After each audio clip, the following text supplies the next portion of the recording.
Setelah Xiaopan bertanya-tanya mengenai gerangan dirinya yang apakah bisa kembali menjadi bagian dari lembah bambu besar ketika menguping percakapan kedua seniornya yang membasahkan sosoknya. Heidaji dan Dobisu pun yang kali ini membasahkan sosoknya juga terdiam sejenak, seolah-olah topik ini tanpa sengaja membuat mereka merasa berat dan tak bisa berkata-kata, sehingga setelah membersihkan serta merapikan kamar Xiaopan beberapa saat, keduanya pun memilih untuk keluar dan memutuskan pergi meninggalkan kediaman rumah milik Xiaopan di masa lalu. Dengan setelah kepergian keduanya, Xiaopan pun perlahan keluar dari TKP persembunyiannya dan memilih untuk segera memasuki kediaman rumahnya saat dia secara tak berdaya bisa melihat tempat tidur yang sangat dikenalnya serta meja maupun sejumlah kursi di dalamnya. Begitu pula dengan beberapa lukisan karakter tahu di dinding sudah berwarna kuning agak lapuk, yang bahkan aroma udara di sini juga seakan-akan membawa aroma samar mengingatkannya pada situasi masa lalu. Sehingga buahnya pun spontannya bisa perlahan melangkah maju menuju ke tempat tidurnya untuk perlahan duduk sembari membeli lembu spray tempat tidurnya. Dengan ketika Xiaopan masih mengalami dejavu masa lalu di kediaman rumahnya ini pun kita akan kembali lagi ke TKP Tian Buyi dan Xiao Yichai berada, yang mana pada saat ini di aula hening, Tian Buyi dan Xiao Yichai pun duduk bersama. Sebelum kemudian Tian Buyi pun membuka percakapan dan menanyakan padanya mengenai gerangan apa yang ingin ditanyakan olehnya atas perintah seniornya Dou Xuan, sampai-sampai membuatnya harus melakukan perjalanan khusus menemuinya. Saat Xiao Yichai pun memberitahukan tentang dirinya yang diperintahkan gurunya Dou Xuan untuk menanyakan dua hal padanya, yang mana pertama ia pun menanyakan pada Tian Buyi mengenai dirinya sebagai pemimpin lembah bambu besar yang apakah mungkin bisa untuk mengatur lebih banyak teman faksi baik di lembah bambu besar. Ingat ini ditujukan untuk memperkuat para anggota mereka melawan para binatang iblis. Saat Tian Buyi pun hanya bisa menyanggupinya, dikarenakan ini didasari atas permintaan dari seniornya Dou Xuan, memungkinkannya tak bisa untuk menolaknya. Menyebabkan Xiao Yichai pun yang mendengarnya melontarkan rasa terima kasihnya, sebelum kemudian mulai menanyakan satu hal lagi pada Tian Buyi mengenai keadaan dari segel rahasia surga yang tersimpan di lembah bambu besarnya.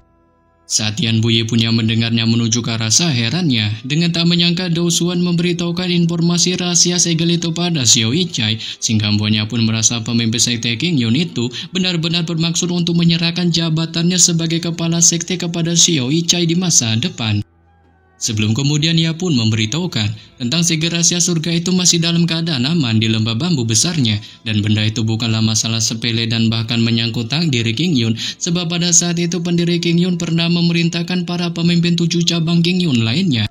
untuk tak menggunakannya kecuali karena itu benar-benar diperlukan, mengingat dampak yang dihasilkannya dalam menggunakannya kemungkinan besar akan menghasilkan bencana besar. Terlebih lagi tak banyak orang tahu tentang segel rahasia ini selain Puncak Tongtian dan lembah bambu besar, sehingga dengan demikian beliau pun menanyakan pada Xiao Yichai mengenai kelima cabang sekte King Yun lainnya yang apakah sudah diberitahukannya tentang segel rahasia surga. Saat Xiao Yichai pun menyangkalnya, sebab untuk masalah ini Dou Xuan gurunya hanya memberitahunya saja dan tak kepada pemimpin cabang lain, dikarenakan gurunya berpikir bahwa di sekte King Yun, Tian Buyi adalah orang paling dihormatinya, yang oleh karena itu beliau pun menyuruhnya untuk datang ke sini terlebih dahulu agar meminta pendapatnya secara langsung, sedangkan untuk 5 cabang lainnya, ia pun nanti juga akan berniat pergi mengunjungi mereka. Yang hal ini pun lantas membuat Tian Buyi mendengarnya hanya bisa menghela napas lega dan merasa pasrah jika Dou Xuan ingin mengerahkan seluruh kemampuannya untuk membela sekte King Yun. Hanya saja setelah kau kembali, Tian Buyi pun meminta tolong kepada Xiao Yichai untuk menyampaikan satu kalimat padanya tentang segel rahasia langit ketujuh itu, yang mana begitu segel ini dilepaskan, maka energi ganas yang ditekan Bukit King Yun selama ribuan tahun pasti akan dilepaskan. Ya, meskipun masih ada energi pedang langit kuno Jusian yang dipastikan dapat menahannya serta mengubahnya menjadi niat menghabis yang tak tertandingi. Tapi kerusakan parah pada pemegang pedang dapat menggerogoti pondasi kultivasi seorang penggunanya, sehingga mboknya pun berpesan padanya agar lebih baik memintanya untuk mempertimbangkan dengan hati-hati guna berjaga-jaga terhadap hal yang tak terduga bagi sekte King Yun di masa depan. Saat Xiao Yichai pun yang mendengarnya menunjukkan pengertiannya serta berjanji akan menyampaikan pesan ini pada Dou Xuan dan merasa dirinya tak mempunyai urusan lagi pada Tian Buyi, ia pun secara hormat memutuskan untuk pamit pergi meninggalkannya. Dengan setelah pergi meninggalkan Tian Buyi, Xiao Yichai pun bergegas terbang kembali ke Puncak Tongtian dan langsung menuju puncak di mana balai kristal tempat Dou Xuan berada guna melaporkan informasi yang didapatkannya ini padanya. Sehingga ketika sampai di sana, Xiao Yichai pun mulai melaporkan tentang informasi yang didapatkannya, dengan diantaranya ketujuh pemimpin cabang tak memiliki keberatan sama sekali dan semuanya setuju untuk mengikuti tindakan yang diambilnya dalam melindungi sekte King Yun, serta ia juga menyampaikan pesan yang diamanatkan oleh Tian Buyi sebelumnya pada Dao Xuan.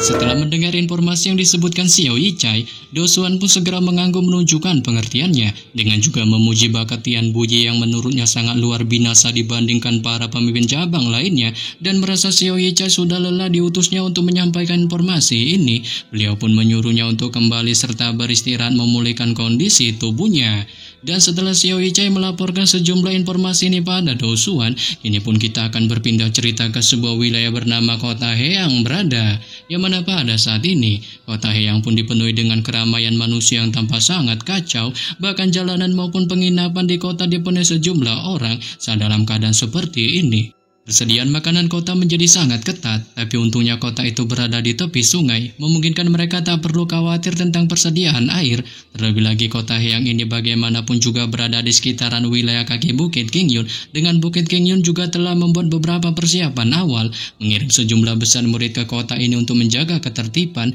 sehingga secara umum para pengungsi yang banyak dalam bencana ini masih tampak terlihat aman. Tapi demikian setelah rumor tentang binatang iblis menyebar semakin buruk dari hari ke hari, suasana kota Heang ini juga menjadi semakin tak terkendali. Dan dalam situasi ini, kelompok peramal Aba Joyi Xian, Xia Huan, dan Yego si anjing liar secara kebetulan juga datang ke kota ini. Saat mereka bisa melihat populasi padat penuh sesak kepala manusia bergerak di dalamnya, sampai-sampai membuat mereka kesulitan untuk berjalan. Tapi untungnya mengandalkan tubuh sispek Yego dan penampilan wajah garangnya, ia pun berhasil membuka jalan bagi kelompoknya, yang membuat mereka pun pada akhirnya melewati jalan luas ini tiba di sebuah gang kecil lain di sisi barat kota, yang meskipun gang terpencil ini juga penuh dengan orang, namun dibandingkan dengan jalan besar di luar sebelumnya, tempat ini pun bisa dikatakan sangat luas. Sehingga setelah terus berjalan di sekitarnya, mereka bertiga pun akhirnya sampai di ujung gang dan dapat melihat tak adanya lagi pengungsi di tempat ini. Didasari atas adanya kamar mayat tampak sangat terbengkalai terpampang di wilayah ini,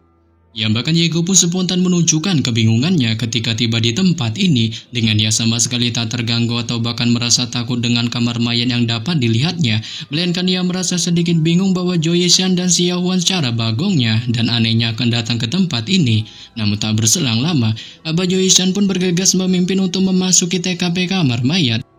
Dengan begitu masuk ke dalamnya, mereka pun dapat melihat hamparan halaman kecil dan pepohonan maupun rerumputan tampak tandus terpampang di dalamnya, serta sisa-sisa serutan kayu dan balok atap terlihat berserakan tak beraturan di mana-mana, memberikan kesan mengerikan akan TKP kamar mayat, sehingga bos Yahuan pun spontan menunjukkan ketakutannya dan tak kuasa menahan dirinya untuk secara panik menarik pakaian Aba Joyi Xian. Tapi di sini Aba Joyi Xian pun mencoba menenangkannya dan menyuruhnya untuk tak menunjukkan rasa takutnya, mengingat ini bukan pertama kalinya ia datang ke sini, serta lagi pula tempat ini juga notabene tempat tinggal ayahnya yang sudah meninggoy, memungkinkan ia tak akan mengganggu kedatangan mereka. Sebelum kemudian beliau pun secara tak berdaya berjalan langsung ke meja persembahan. Di balik pandangan matanya melihat ke arah prasasti-prasasti spiritual yang tergeletak tak beraturan, dan perlahan mengulurkan tangannya mengambil tablet-tablet itu dan perlahan menyeka lapisan debu tebal, terutama membersihkan tablet spiritual ke-7 yang ternyata tablet itu tanpa diduga bertuliskan tablet putra kesayangannya bernama Jo Xing Yun sekaligus ayah Xia Huan, sehingga membuatnya pun tak kuasa memunculkan perasaan sedih di raut wajahnya. Tapi Xia Huan pun yang melihatnya mencoba menenangkannya dan perlahan mengambil tablet batu itu di tangannya, lalu dengan hati-hati meletakkannya di atas meja persembahan. Sebelum kemudian mulai membungkuk secara hormat, di balik linangan air mata terpancar di wajahnya dan mengungkapkan pada ayahnya atas kedatangannya lagi bersama kakeknya untuk mengunjunginya, sebab beberapa tahun ini berkat restunya, meskipun ia dan Aba Joyi Xian kakeknya terus berkelana di dunia penuh tipu-tipu ini, semuanya pun nyatanya dalam keadaan baik-baik saja, dan hari ini kami kembali untuk membersihkan makamnya, sehingga membuatnya pun berharap dirinya tak akan menyalahkan mereka. Namun ketika Xiao Huan masih menunjukkan mode penghormatannya ini,